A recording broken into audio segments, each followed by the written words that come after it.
Assalamualaikum and welcome back to my channel. Since May is about to start और मई में जो है वो पार्ट 1 होता है and then in July new batch of trainees start their residency program और जून में basically सारे interviews और tests वगैरह होते हैं. So I thought this is an ideal time to share my experience of induction regarding ophthalmology. So this video is basically going to be about ophthalmology training positions in Karachi, and I'll also cover what I know about Islamabad and Pindi. Okay, so in ophthalmology we will divide the hospitals into 3 categories. First is government, second is private, and third is charity hospitals. So in Karachi we have 3 charity hospitals: LRDT, POB Eye Hospital and Al Ibrahim Eye Hospital. Now the thing with charity hospitals is that their surgical training is highly recommended, and their surgical training is very good. You get hands-on experience and you get to do surgeries independently, and you basically get good surgical training. So they're famous for good surgical training. And in ophthalmology, you know, you hardly get hands-on experience during training. So yeah, if your first priority should always be a trust hospital, but since not everyone can go into a trust hospital, obviously you should keep your options open. So okay, regarding LRBT, so when I was applying in December, LRBT की seats उस induction में नहीं आई थी, and I heard कि पिछले 2 साल से LRBT की seats नहीं आ रही, उनके पास काफ़ी backlog है और they are not announcing any positions. और जहाँ तक लेकिन उनकी ट्रेनिंग जो है it's very good. So like आपको फेको तो पक्का पक्का आएगा अगर आपने LRBT से ट्रेनिंग की भी है. And there branch is the training branch is in Korangi.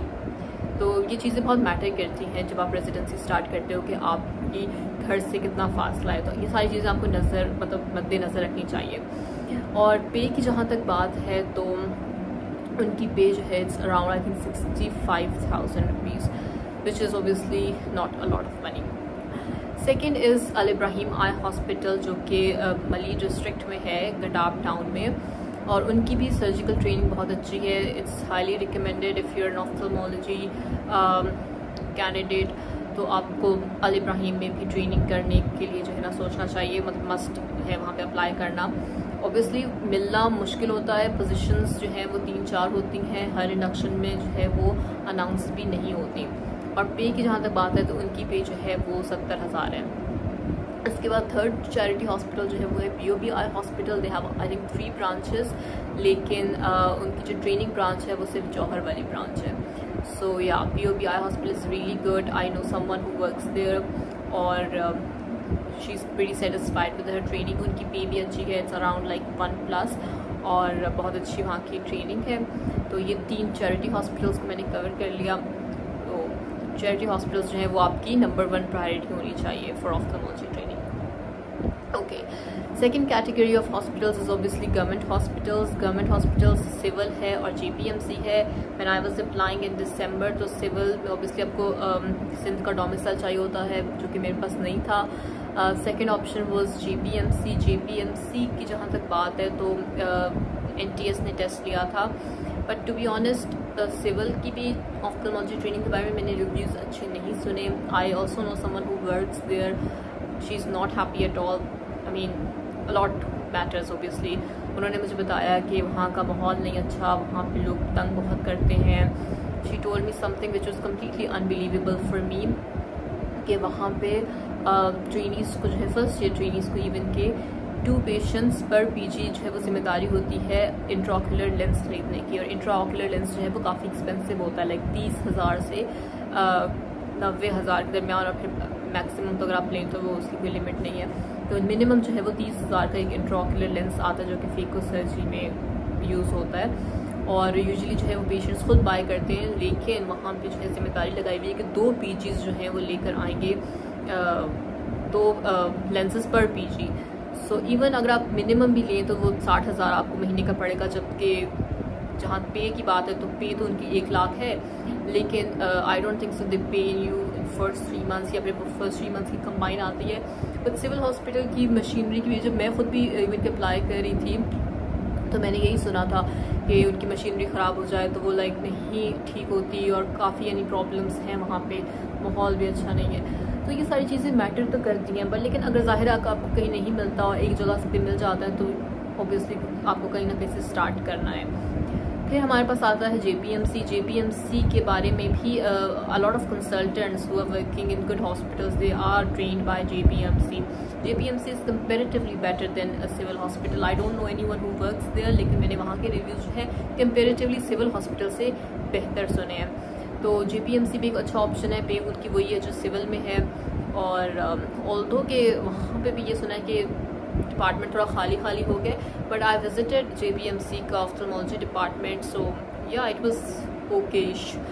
सो या गवर्नमेंट हॉस्पिटल्स कवर हो गए, उसके बाद जो है वो चैरिटी हॉस्पिटल्स भी कवर हो गए। दैन थर्ड कैटेगरी जो है वो हमारे पास आती है प्राइवेट हॉस्पिटल्स की। प्राइवेट हॉस्पिटल्स में ऑप्शंस जो हैं कराची के अंदर वो हैं आगा खान है, लियाकत नेशनल में होती है, ज़ियाउद्दीन में कभी कभी सीट्स अनाउंस होती हैं ऑफ्थल्मोलॉजी ट्रेनिंग की, लास्ट टाइम नहीं हुई थी, इस दफ़ा हो सकता है हो जाएं। इसके अलावा PNS शिफा है, CMH मलिर कैंट है, और I think main hospitals he Patel hospital है, यही मेन हॉस्पिटल्स हैं। इंडस में नहीं है ऑफ्थल्मोलॉजी की ट्रेनिंग, बाकी भी जो प्राइवेट हॉस्पिटल्स हैं वहाँ पे नहीं है। Now the thing is Aga Khan जो है वो अनाउंस करता है साल में एक ही दफ़ा ऑफ्थल्मोलॉजी की training. So even if you have passed your part 1 in February और May, you can not start your training in July for applying in Aga Khan. जुलाई में तो उनका आई थिंक खुलती हैं उनकी ट्रेनिंग पोजीशंस, एंड अगस्त में उनका टेस्ट होता है और वो फिर आगे नेक्स्ट ईयर जाएगी आपकी ट्रेनिंग अगर आप आगा खान से करते हैं। आगा खान के बारे में मैंने ये सुना था कि वहाँ पे जो नए डीन आए हैं ही इज़ वेरी गुड, और वो जो है सर्जिकल हैंड और इस सब पे उनका काफ़ी फोकस है। वेट लैब वगैरह में जो है वो they are getting trainees to practice there. So Aga Khan is good, वहाँ पे एक नाम भी है, obviously that counts a lot, और पे भी अच्छी है, वहाँ का माहौल भी ऑब्वियसली अच्छा है। प्राइवेट हॉस्पिटल है, ऑब्वियसली प्रोटोकॉल्स होंगे वहाँ पे, लेकिन obviously Aga Khan is Aga Khan. LNH के बारे में यही है कि LNH जो है वहाँ पे भी OPD तक अच्छा है। आशमानी इज़ अनदर हॉस्पिटल, वहाँ पे भी मैंने सुना है कि OPD तक काम अच्छा है। PNS शिफा और CMH मलिर क्योंकि फोर्सेस के हॉस्पिटल हैं, तो यहाँ पे भी ऑब्वियसली फर्स्ट 2 years में यू कैन नॉट एक्सपेक्ट कि आपको इतनी कोई सर्जरीज मिलेंगी। You will assist but you will not get to do independent, which is I think okay, because even के बाहर UK वगैरह में भी 7 साल की ट्रेनिंग है। Lot of seniors told me कि जब मैं खुद भी अप्लाई करी थी तो आई वाज लाइक कि यहाँ नहीं करना, तो बेहतर है कि जहाँ पे भी आपको मिल रही है, रेजिडेंसी सेल्फ मिलना बहुत बड़ी बात होती है, तो जहाँ पे भी आपको मिल रही है just begin your residency, because something is better than nothing. दूसरा ऑप्शन फिर आपके पास यही होगा कि आप घर बैठें और इंतज़ार करें, जो कि इतना अच्छा ऑप्शन नहीं है। सो या बाहर भी यही होता है कि आप जब 7 साल बाद you finish your residency, basically general ophthalmologist, और इसकी बेसिक वजह यही है कि आई के अंदर बहुत सारी सब स्पेशलिटीज़ हैं, तो वो बहुत मैटर करता है। 4 साल आप यहाँ पे काम करते हैं, आप ट्रेनी ही रहते हैं। मैं आई की बात करूँ, if you are from any other speciality things will be different, लेकिन आई बहुत डेलिकेट है। तो आप फिर ये कि अगर आपको नहीं आ रही कोई कैटरेक्ट सर्जरी है, वो मेन सर्जरी है जो आपने सीखनी होती है आई में। बाकी सर्जरीज जो हैं उनकी आप फिक्र ना करें, क्योंकि आई के अंदर जो है ना सेकंड फेलोशिप के लिए बहुत सारे ऑप्शंस हैं। उसमें विट्रोरेटिना है, ऑक्यूलर प्लास्टिक है, पीड्स ऑफ्थल्मोलॉजी है, इसके अलावा ग्लूकोमा एक अलग पूरी स्पेशलिटी है, मतलब बहुत सारे ऑप्शंस हैं आपके पास। तो वो अगर आपने सीखने हैं तो ऑब्वियसली आपको कॉर्निया सॉरी, तो मतलब काफ़ी सारे ऑप्शंस हैं आपके पास। तो वो अगर आपने सीखनी है फर्दर, तो ऑब्वियसली स्पेशलाइजेशन का ज़माना है, आप 4 साल में सब कुछ नहीं सीख सकते, लेकिन ये है कि आपने स्टार्ट करना है कहीं ना कहीं से। इवन आप 4 साल में अगर कैटरेक्ट भी नहीं सीख पा रहे, डोंट वरी, आई मीन आपके पास ज़िंदगी पड़ी है सीखने के लिए।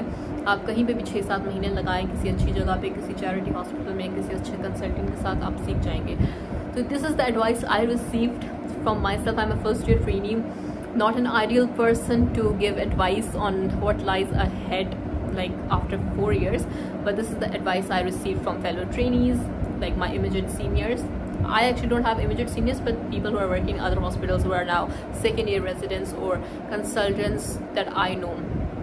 तो ये चीज़ें हैं, आपने बेसिकली फर्स्ट 2 years में तो आप ज़्यादा फिक्र ना करें, focus on your theory, focus on your OPD, diagnosis बनाना सीखें, रिफ्रैक्शन सीखें जो कि बहुत इंपॉर्टेंट है, उसके लिए अपने जो है एल्किंगटन पढ़नी होती है, कैम्प्स की पढ़नी होती है. Just get use to the ophthalmology world. और इसके अलावा हाँ, पे की जहाँ तक बात है तो obviously Aga Khan page you like 1+ है, लियाकत नेशनल की भी पे इसी तरह है ट्रेनीज़ की. और CMH मलीर में they have raised the pay to 75,000. In PNS Shifa Bahria pays around 90,000 and if you are on a government seat then they are giving I think 110. So yeah, CPSP ने काफ़ी सख्ती की हुई है, तो पे भी जो है काफ़ी जगहों पे जो है दे आर पेइंग. अब बात करते हैं पिंडी इस्लामाबाद की. पिंडी इस्लामाबाद में ये होता है कि अच्छा, मैंने ये चीज़ बतानी थी उससे पहले कि या टेस्ट होते हैं. आगा खान में टेस्ट होता है, लियाकत नेशनल में टेस्ट होता है, PNS शिफा में टेस्ट हुआ था, CMH मलीर जो है वो सिर्फ इंटरव्यू लेता है, पटेल में जो है बाकी सबका टेस्ट होता है, ऑफ्थल्मोलॉजी में टेस्ट नहीं होता. ठीक है. और LRBT, अल इब्राहिम, POB ये सब जो है इंटरव्यू बेस्ड है. और JPMC और सिविल का टेस्ट होता है. और सिविल के जो टेस्ट होता है उसमें डाउ ओझा भी आता है और सिविल हॉस्पिटल मेन भी आता है. तो ये है सारी कहानी रिगार्डिंग कराची. और उसके बाद फिर हमारे पास आता है पिंडी इस्लामाबाद. पिंडी इस्लामाबाद में भी गवर्नमेंट हॉस्पिटल्स में से जो फेडरल गवर्नमेंट का हॉस्पिटल है पिम्स, उसमें जो मैंने सुना है या और वहाँ पे जो बेस्ट हॉस्पिटल है वो ओबियसली अल शिफाई ट्रस्ट है. अल शिफाई ट्रस्ट का एक सिंपल सा जो है ना टेस्ट होता है, MCQ बेस्ड टेस्ट होता है, जिसमें ये पार्ट 1 की बुक्स जो हमने पढ़ी होती हैं, रामेज ऑफ्थल्मोलॉजी और जतोई, आई थिंक वो जो है मैटर करती है, मतलब उसी में से आता है. वो सिंपल सा टेस्ट होता है, वो सब बच्चे पास कर लेते हैं इसीलिए. और इसके अलावा वहाँ का इंटरव्यू जो है वो मेन होता है. उसके लिए रिकमेंड किया जाता है कि अगर आपके पास आई की रिसर्च है तो दैट काउंट्स अ लॉट. इसके अलावा एक आई की रिसर्च, इसके अलावा अगर आपने कोई आई की वर्कशॉप्स अटेंड की हुई हैं, आई का एक्सपीरियंस है, so if you have time I would say अगर आप लेकिन उसका ये है अल शिफा का कि उनकी दिसंबर में एक ही दफ़ा होती है इंडक्शन. और उसमें ये कि अगर आपके पास टाइम है और आपको कहीं नहीं मिलता और आप वहीं पे जाना चाहते हैं तो आप आई की रिसर्च कर लें इतने टाइम में जब तक आप फ्री हैं. इसके अलावा ये है कि आप आई की वर्कशॉप्स, कॉन्फ्रेंसेस, ये चीज़ें अटेंड कर लें, आई की इंटर्नशिप कर लें कहीं पे to gain experience, to show that you are doing something, you committed to your speciality. और कोई एग्ज़ाम पास कर लें जो आप कर सकते हैं, मतलब रॉयल कॉलेज का कोई एग्ज़ाम जो कि I think you are eligible to give, like FRCS 1 या फिर if you can give MRCS, इस तरह के एग्ज़ाम्स होते हैं. So that obviously counts. तो अल शिफाई ट्रस्ट की ट्रेनिंग बहुत अच्छी है, वो भी चैरिटी हॉस्पिटल है. इसके अलावा वहाँ पे BAF हॉस्पिटल है, AFIO है, BAF है, BOF अलग से है. और पिंडी में बेसिकली यही हॉस्पिटल्स हैं जहाँ पे KRL है और इस्लामाबाद मेडिकल कॉम्प्लेक्स है. तो इन सब जगहों पे जो है ना टेस्ट्स होते हैं, इंटरव्यूज़ होते हैं, आप लोग चेक रखें. इस्लामाबाद पिंडी का मुझे बहुत ज़्यादा नहीं है क्योंकि I didn't go through the process, although I did apply, लेकिन मैं जा नहीं सकी थी क्योंकि the dates were very close. Karachi में जिस दिन मेरे 2 इंटरव्यूज़ थे, मैंने सिर्फ अल शिफा में अप्लाई किया था और अप्लाई किया था एक और जगह पे, हाँ poly clinic is also a federal government, तो वहाँ पे भी टेस्ट हुआ था, वहाँ पे भी मैंने अप्लाई किया था. लेकिन मैं गई इसलिए नहीं थी वहाँ पे दोनों जगहों पे क्योंकि जब मेरा वहाँ पे टेस्ट था तो यहाँ पे भी लाइक 18 दिसंबर को आई रिमेंबर मेरे यहाँ पे 2 इंटरव्यूज़ थे और वहाँ पे भी अल शिफा में भी मेरा टेस्ट था और फिर इसी तरह अगले का भी यही था. तो I think it was more logical to stay here क्योंकि मैं यहाँ रहती हूँ तो मेरे लिए ज़्यादा आइडियल था. ये चीज़ आप ज़रूर मैटर करें. रेजिडेंसी इटसेल्फ मतलब बहुत चैलेंजिंग हो जाती है कभी कभी, और फिर अगर आप हॉस्टल में जाके रहें तो ये फिर ओबियसली डबल चैलेंजिंग हो जाएगी अगर तो आप यूज़ टू नहीं हैं हॉस्टल के माहौल से, जो कि मैं नहीं थी और मैं कभी भी बाहर रह के नहीं पढ़ा. तो ये चीज़ें भी आपको ओबियसली देखनी पड़ेंगी.